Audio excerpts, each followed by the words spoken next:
Hi everyone, welcome to the Entrepreneurs Warrior Show.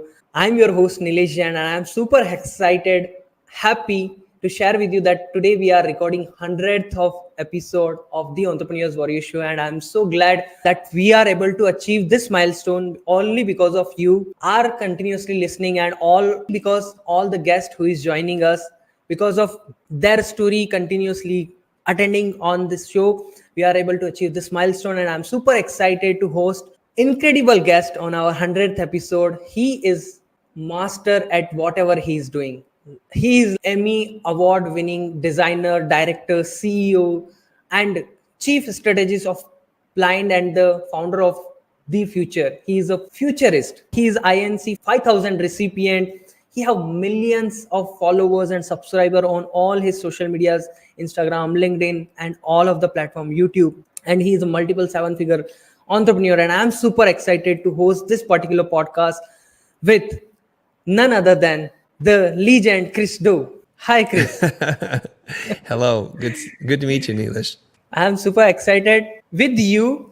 Your energy is like very calm, cool. I'm listening to you from a very long period of time, learning a lot from you. It's feel like I'm talking with a monk in the entrepreneurship. You are a brand strategist. You are a motion graphic designer. A lot of things you have did over the period of time. You have a mission that you created, like, okay, I wanted to inspire billions of people to turn their passion into sustainable careers.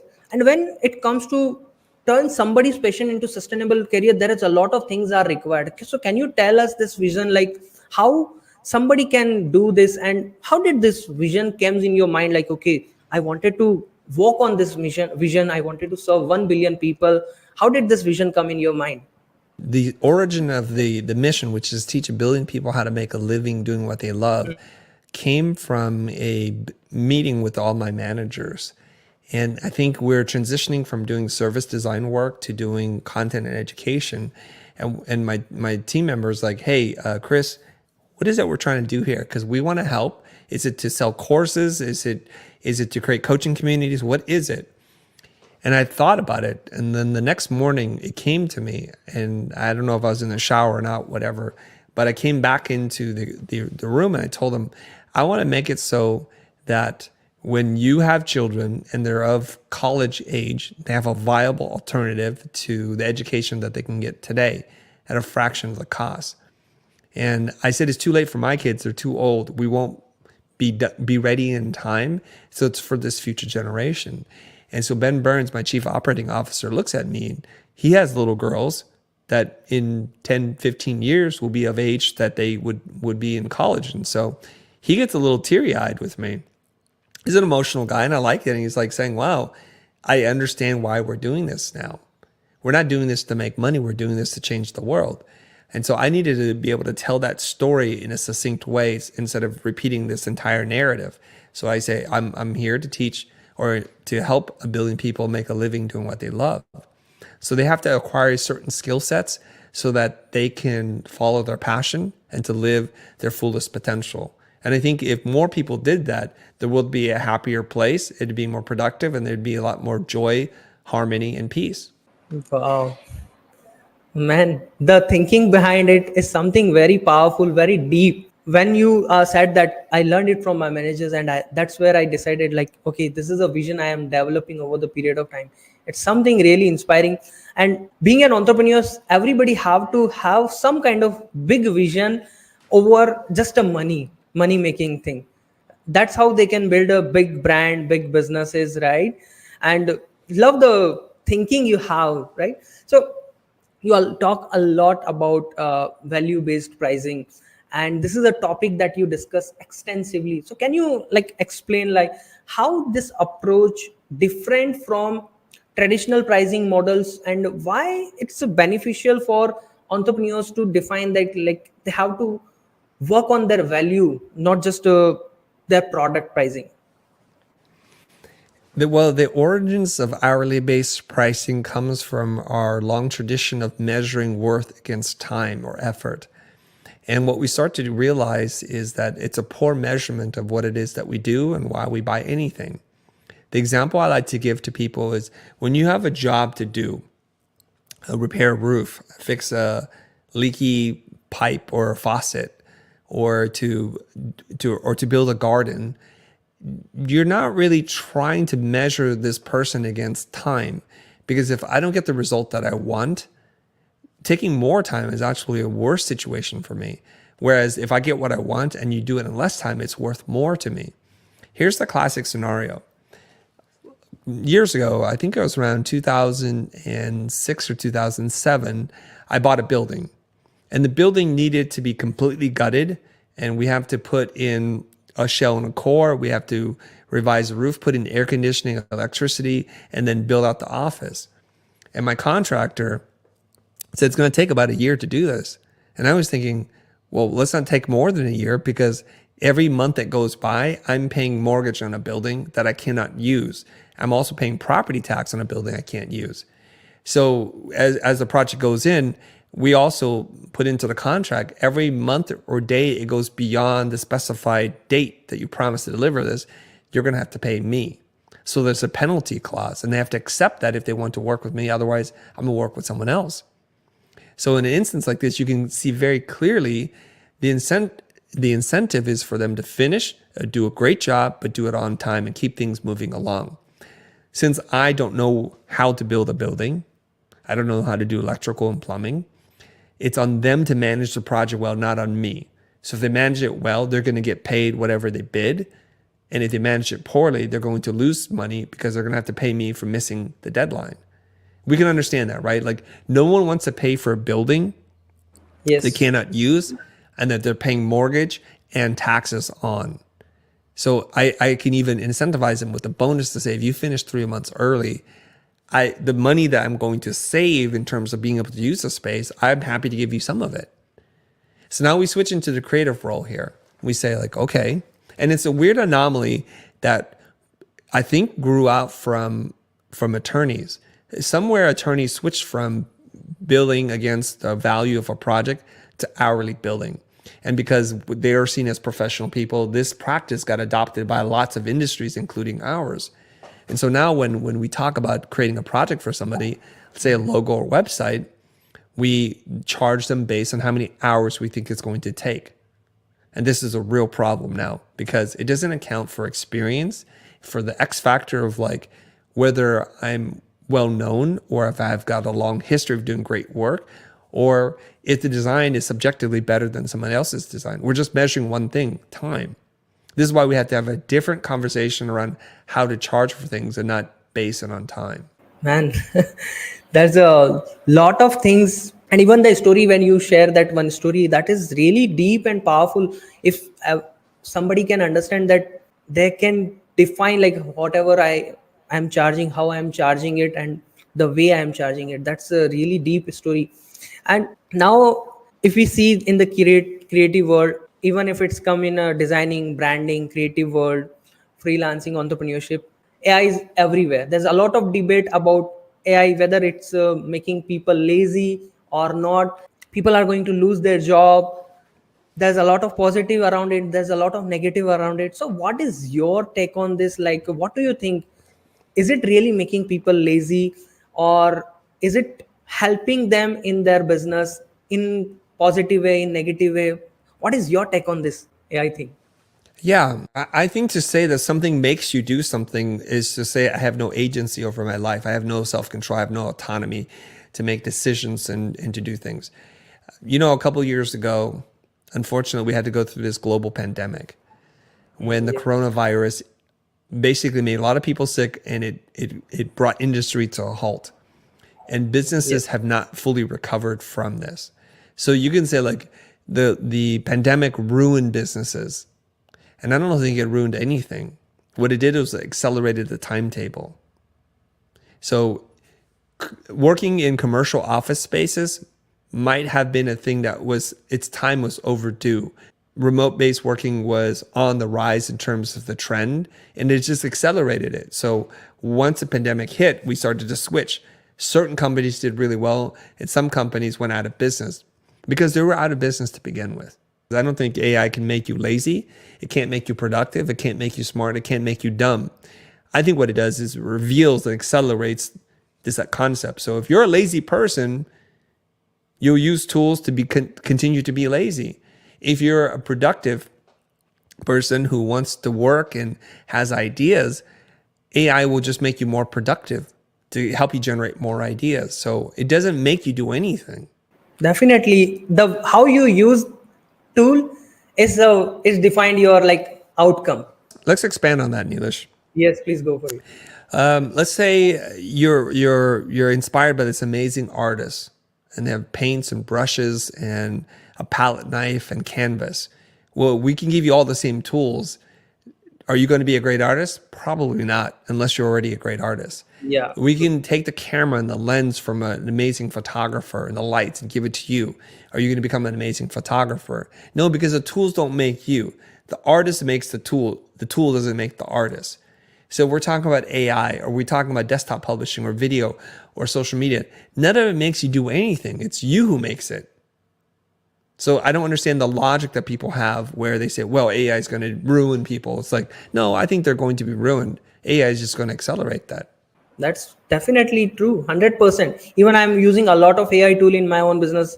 In might be some video editing, some kind of generating graphics, some kind of generating scripts, helping in so many ways, and it is saving a lot of my time. And when you said it helping you to grow your productivity, it's 100% true. Now let's talk about like content creation, personal branding. You are yourself a content creator. You are talking a lot about personal branding in today's world in 2024, like where a lot of competition out there, so many people have a lot of subscriber, a lot of followers. How someone can create or grow their personal brand from scratch? How somebody can build their personal brand? And so if we want to build a personal brand, and I think personal brand is one of the most important concepts in the last 10 years and perhaps the next 50 years, I'm not sure, but if we want to build one, what do we have to do? Well, we have to be able to have something to say. We have to be able to inspire or entertain people so that they look at us as the source of that information. Now, the world is drowning in information. We're over-communicated to. And so that means that information is not as valuable as it used to be. If you look at it, historically speaking, universities were the gatekeepers of information. You would go to university, you have this amazing library, access to professors, and then they would teach you. But when information is so readily available outside of that, does that mean universities have no value? No, they still have value, because now they become the curators of the information to say, like, you can read 500 books on these two subjects, or you can read the 3 that we know are the best books, and we'll teach it to you in a way that you're not going to get from somebody else. And so when we transfer that idea of the university as being the curator of information or knowledge, then we can say, well, people can be curators of information and knowledge as well. So if you like me, if you like my perspective, like the way I think or the way I communicate, or maybe just the tone of my voice or the way my face is shaped, then you're more likely going to listen to me than someone else. So I've done the work for you. I've read the books, I've watched the videos, I've curated it, and I've said, this is what you need to hear or to learn or to listen to at this moment in time. And then you find value in that. And so the person who is able to bring an audience together creates tremendous value for both the audience and for themselves. Because now marketers, advertisers, and companies say, we love the audience, the community that you've built. We'd like to talk to them through you. So then they give you money to talk about the things that you care about. And then we all help each other in that kind of ecosystem. Definitely. The way you adding value in the marketplace, the way you providing information is how you are influencing people. Is it positively, is it negatively? And that's how you are building your personal brand over the period of time. That's something very much insight. So when somebody is building their personal brand, there is so many things they have to keep in mind. So what are some of the common mistakes people are following, people are doing when they are on the journey to building their personal brand? Whatever the mistake that you see over the period of time, people are doing same mistake when they are building their personal brand. The number one biggest mistake that people make when they build their personal brand is to not to be authentic. And it's a term that people use a lot, but I don't know if everybody has the same understanding of it. So let's figure this out. What does it mean to be authentic? Authenticity is who you are when no one's watching. Okay, it's who you are when no one's watching. And so what happens in social media is we start to edit and curate our lives such that it's no longer a reflection of who we really are.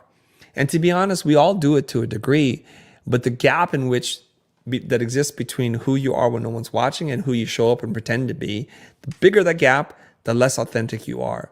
Like, for example, if I show up on this interview today and I'm unshaven, I haven't showered, or I look really disheveled because that's just how I am normally, you might not take me seriously. You might say, like, Chris, you're not really showing up to be a professional. Or if my microphone is terrible or the lighting is bad, you were like, well, I don't know what's going on. So there is some degree of showing up. But if I go on and say, if I have certain beliefs and views about things and I change what I say so that you will accept me, that I'm creating a persona, a version of myself to be accepted. And this is how I see most people do it. They show up as some fake version of themselves, a persona, because they're afraid that when people find out who they are and what their beliefs and values are, that they'll no longer care. So now what you have is you have an audience who shows up, who doesn't really know who you are, and it's not really you anyways. And so you're perpetuating some kind of myth. And that's the exact opposite of how you build a personal brand.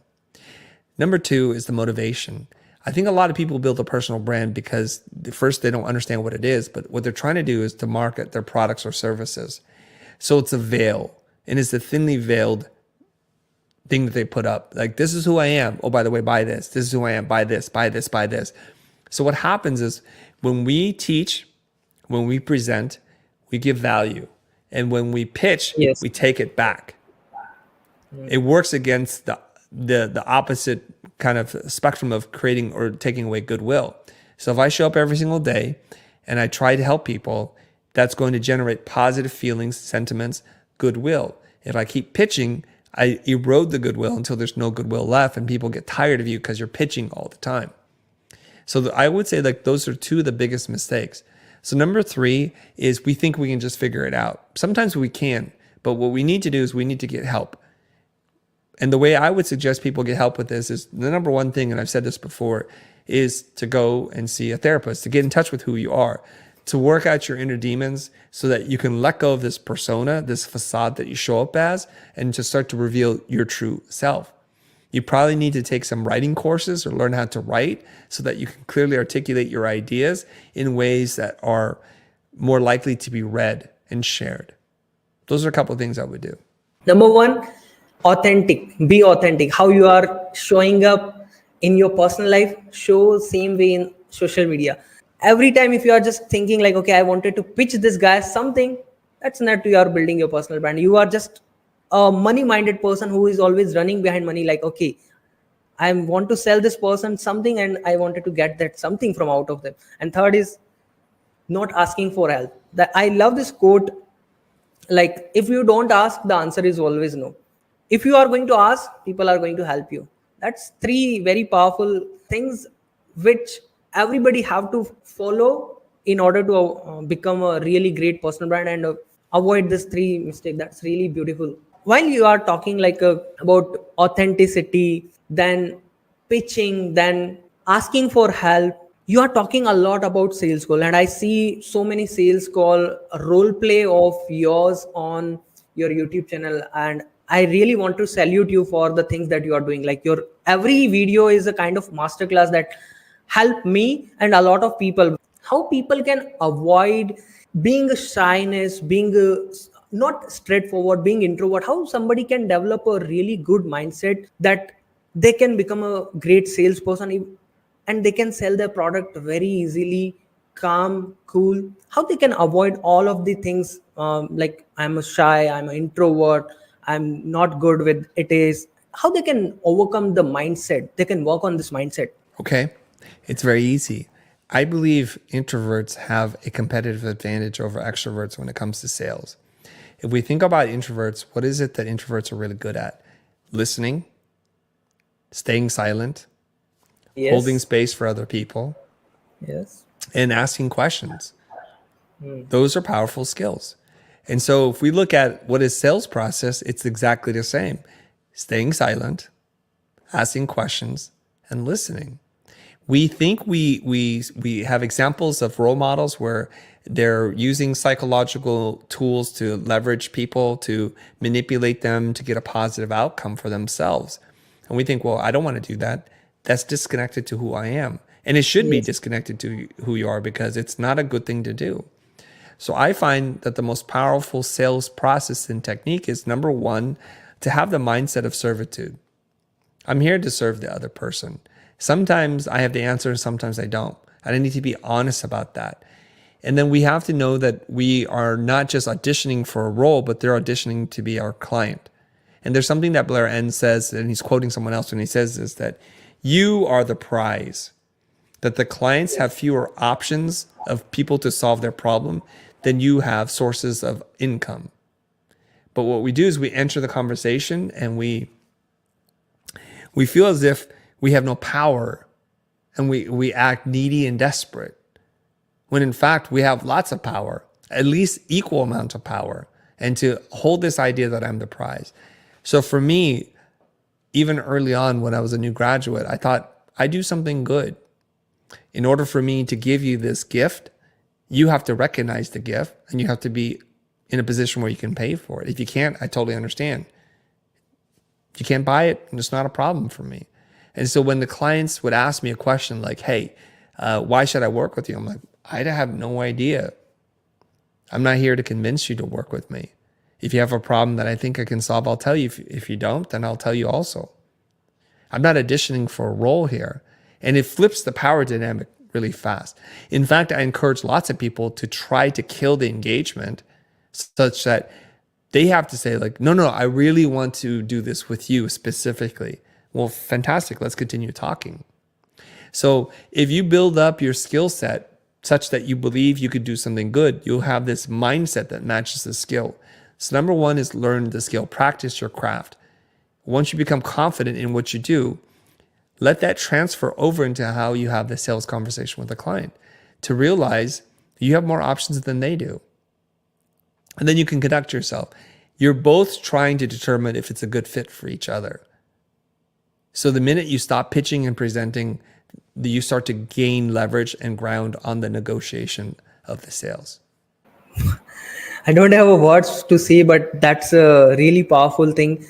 Like, master the craft, and the 10,000 hours learning any skill is something everybody can follow. If they can follow, it can help a lot, right? That's a beautiful thing.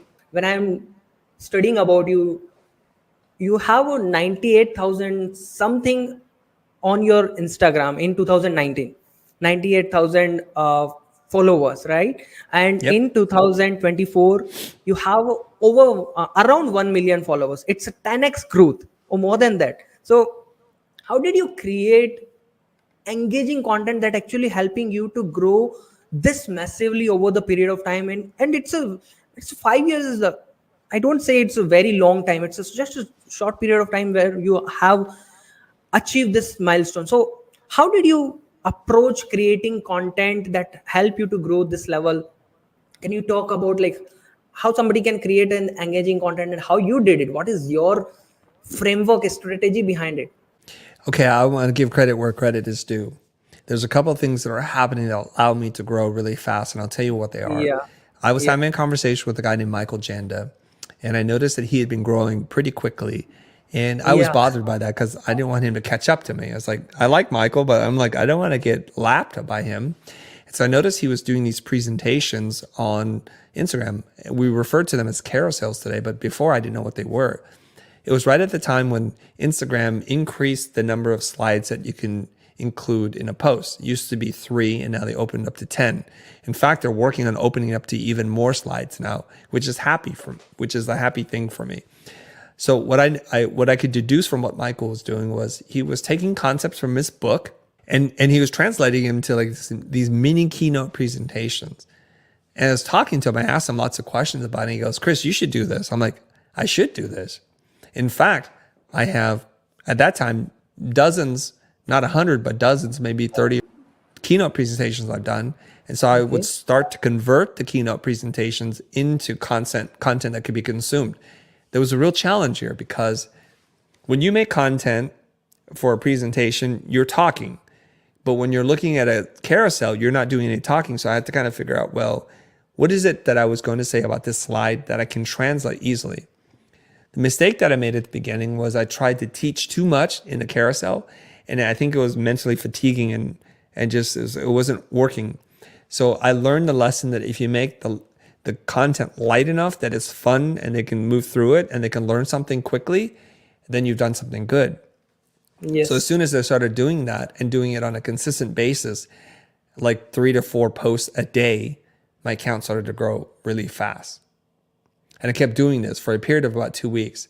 And I picked up something like 20,000 new followers in 2 weeks, which was crazy for me because I don't even know if I had 20,000 followers at that point. Yeah. And I did it in 2 weeks. So now I kind of knew the formula. So I just kept doing it for a period of time. The problem is it's all kind of consuming. Like how you can write 4 posts, 5 posts a day. There's a lot to do. And so I was ignoring running the company. I was just making carousel posts. The second thing that led to the growth was I started getting requests for guest posts. So I started featuring other people's posts on my timeline, which gave them new followers, but also got me new followers. So the combination of those 2 or 3 things happening at the same time allowed my account to grow really fast. The second feature you talk, The guest which post? is guest post. Yeah. So it is kind of invite feature we have right now on Instagram. It's not a feature. What people do is they would submit their slides to me. I would make comments, and the ones that I liked, if it was approved by me, then I would then share on my feed, and then I would tag them and mention this is a guest post by this person. Got it. So to date, some of my highest engaged, highest follower posts were not even created by me. They're created by other people. So the way that it works is they spend days, weeks, or months working on one post instead of like me doing 5 posts a day. So I can have their very best thinking, and then I can bring it over. And sometimes I would redesign it or give them critique on how they can make it better. And then I would post it on my account. They would gain followers, and I would gain followers. Yeah, that's actually a very powerful point here is even the people who have a good number of followers and subscriber, and if you feel that they have your audience, do collaborate with them, kind of promote each other, and that's how it works. By the way, you talk about Michael. He's on our podcast, I think 3-4 weeks podcast back, and he's definitely amazing what he do. So you mentioned I am started publishing 3-4 posts in a day, 5 posts in a day. That is consistency is a key for anything that we want to achieve. Like even if I wanted to master my communication, I have to be consistent. Even I want to master at any point, consistency is often mentioned, even in content creation as well. So while being consistent, how somebody can focus on consistently putting a lot of content without losing the quality? Yeah, well, when it comes to content and art, I think quantity leads to quality. That while you're trying to figure out what to do, I think you just need to make lots of stuff. So back in art school, when we were working through an idea, they would say, make 50 thumbnails, do 50 little concepts, work through all the good ideas, the typical ideas, the expected ideas, and eventually come to something that might be breakthrough for you. And we then somehow forget about that process. And because now we're designing in public, when we make something, it's like it needs to be perfect. So the perfection filter allows us to not make a lot of content. And so how can we expect to grow? We learn a lot by expressing and communicating. And through repetition, we get better. So if you make 1 sculpture, you might be good. But if you make 100 sculptures, the probability of you being good is going to be much, much higher. In fact, there's a whole book written about this. And in terms of like the art experiments, it's called The Fear of Art. And in terms of like making pottery, the students who are tasked with making as many pots as possible versus the one that said just make 1 pot without failure, all the students who were tasked with making more pots did higher quality, higher volume than the students who were just given the task of making 1 perfect pot. So this is kind of like the art experiment that I think has come to proven itself to be true in many different ways. You get good by doing something over and over again. So if you're going to write a post, make more posts. That's the way you get better. And eventually the quality will come from the quantity. Wow. You have to become expert at somewhere, do it over and over and over and over again, and that's how the quality is automatically coming out. The it is visible clearly, like, okay, this person has mastered his art, and that's where it happened just because of his doing it consistently. That's beautiful. So you are doing so many podcasts with so many people. What role had podcasting played in your overall content creation journey, content strategies, that, and what benefit has it brought into your own personal brand or in your branding? Podcasts were a second thought for me because originally we were creating content on YouTube. And so Yes. many of our audience were asking us, please make a podcast, please make a podcast. And I caved and I said, okay, fine, I'll make a podcast. So we took our YouTube episodes and we just converted them to audio only experiences. But I know something, like a lot of what we do is visual. And so if somebody's just listening to this, they're not going to understand what's going on.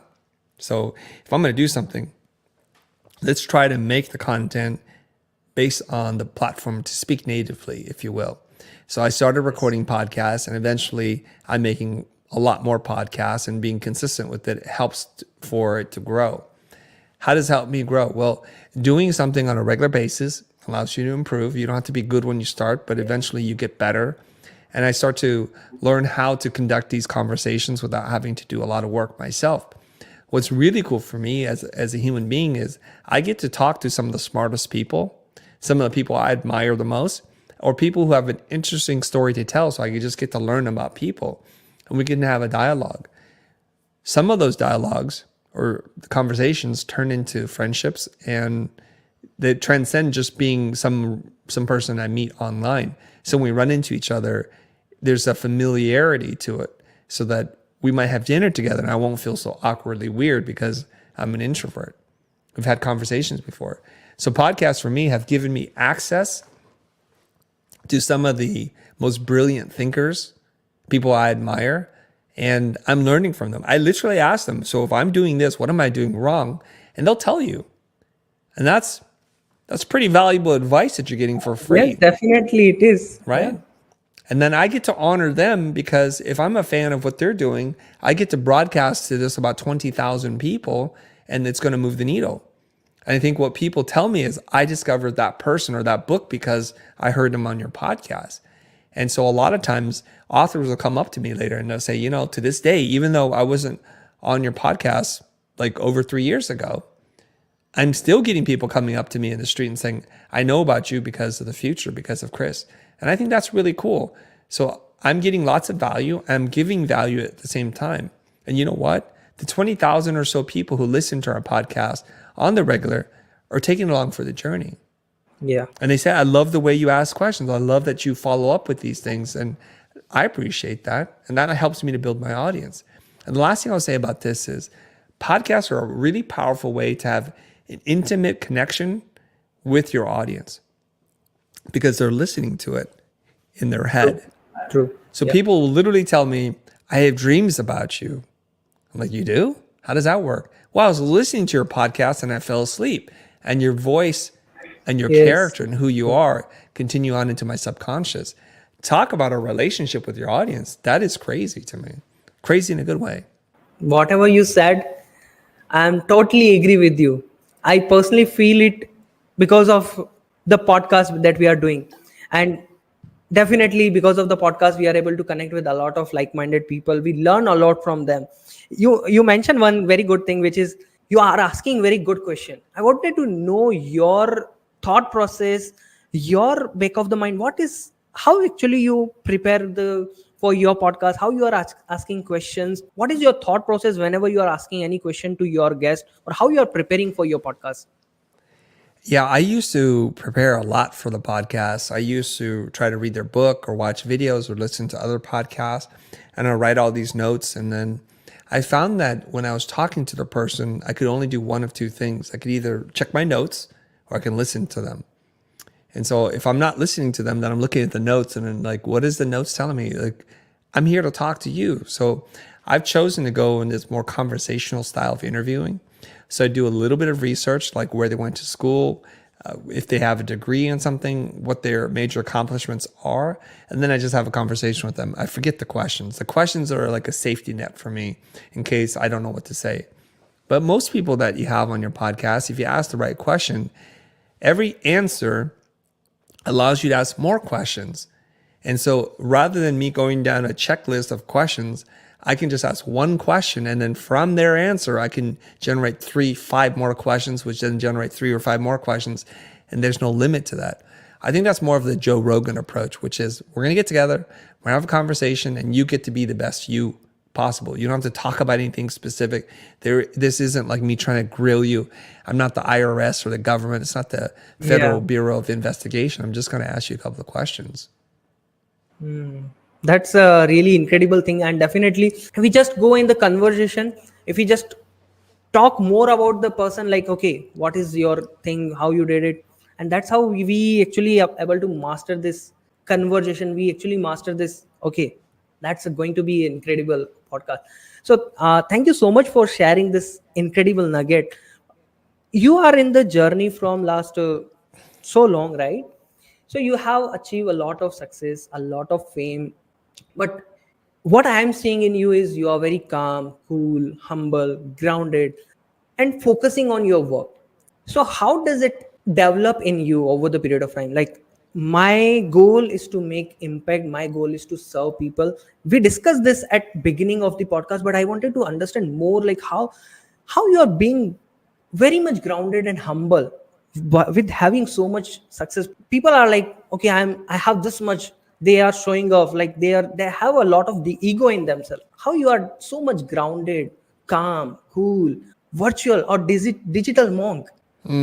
I think the perception of me being a digital monk or being calm, cool, or stoic, or whatever words you might want to use, is it comes from a place of high self-awareness. Like, I know who I am, I know what I like, I know what I don't like. From the self-awareness leads to self-acceptance. Well, if I can't be different, then I accept this. And if you don't like it, I guess I have to be at peace with that. And I'm okay with that. And then from self-acceptance comes self-confidence, to have this belief that I can solve problems. And I find that people who are really self-confident send out a different energy. They don't have anything to prove to you. They're not trying to gain favor or to act differently around you to make you think differently about them. That they become very attractive because we're attracted to this kind of calm inner peace energy.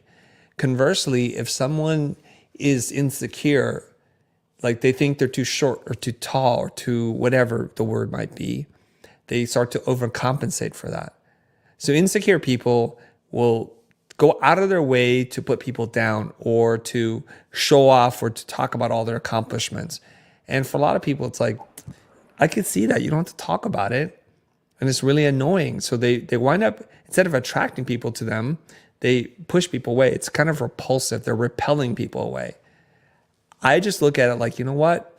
In my life, where I'm at today, I'm at peace with who I am. If you don't like me, that's okay. If you love me, that's okay. None of it really matters because I know where I stand with myself. And it's something that I would like for more people to experience because it's a wonderful part of the journey when you can find it. I think definitely I love you. The thing that you are doing, it's really admiring, incredible. So to being in the calm, cool position, peaceful mind, what kind of daily routine you are following? You are starting your day with meditation or any kind of daily rituals you are following for that? It might come to a shock to some people, but I don't meditate at all. Okay. And my wife meditates all the time. And so she's deeply spiritual. So she always tells me, stop telling people you don't meditate. Just tell them you don't meditate in a traditional way.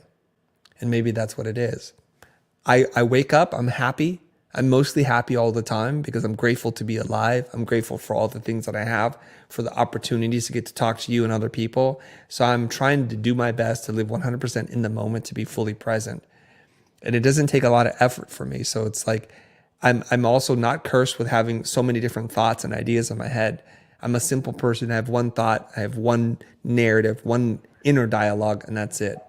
So I think people meditate because they have too many voices and too many different things going on. Luckily, by fate, by chance, by design, I don't have those voices in my head.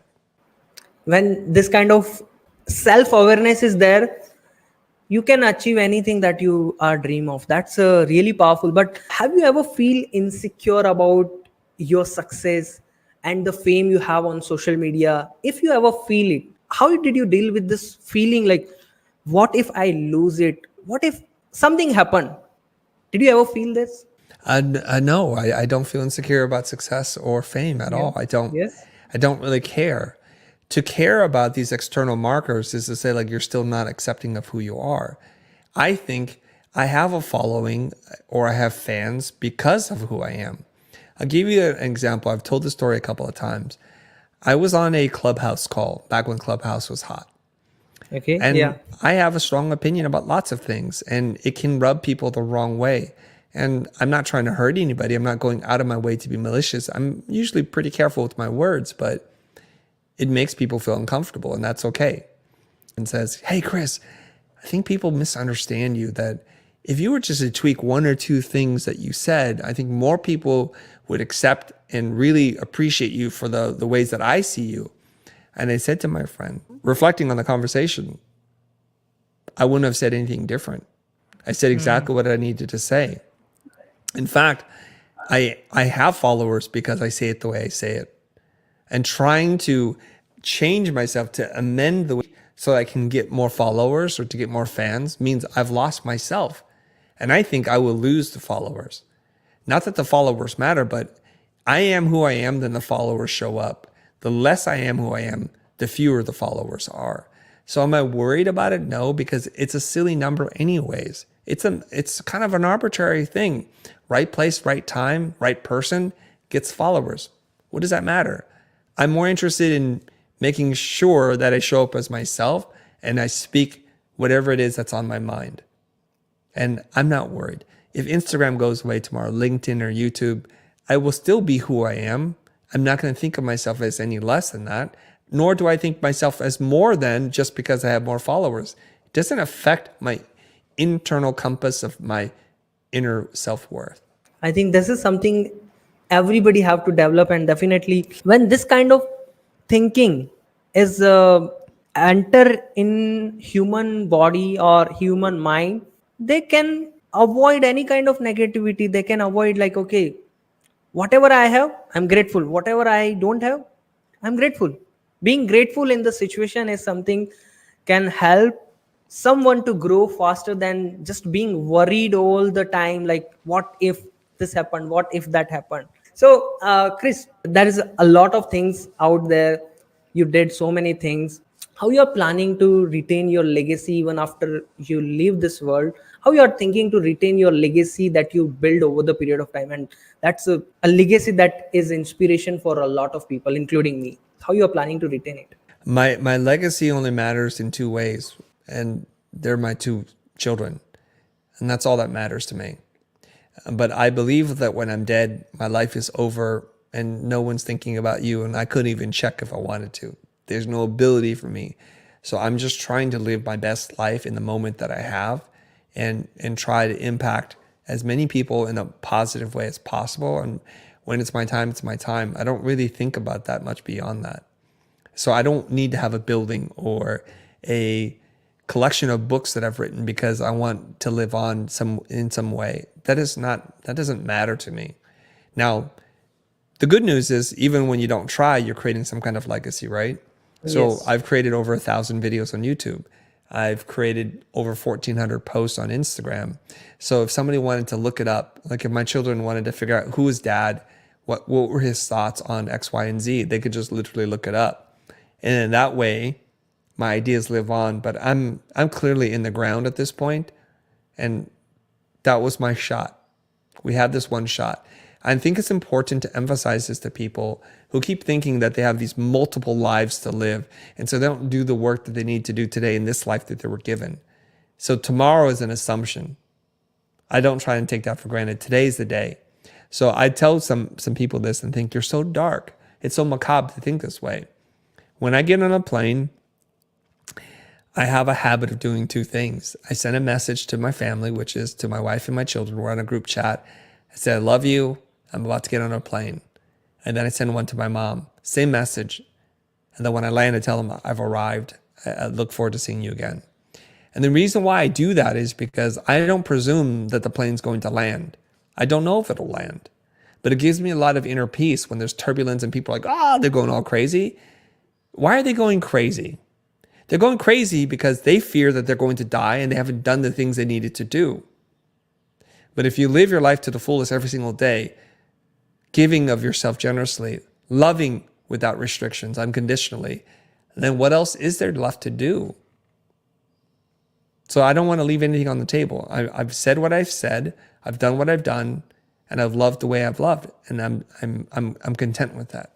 Wow, it's very deep, and it's all happened just because of when you master your own thought process, when you master on yourself, on your body, in your mind, on your heart. I pray God you can live 100+ years, and right now you are, I think, 50 or more than 50, but you are not looking 50.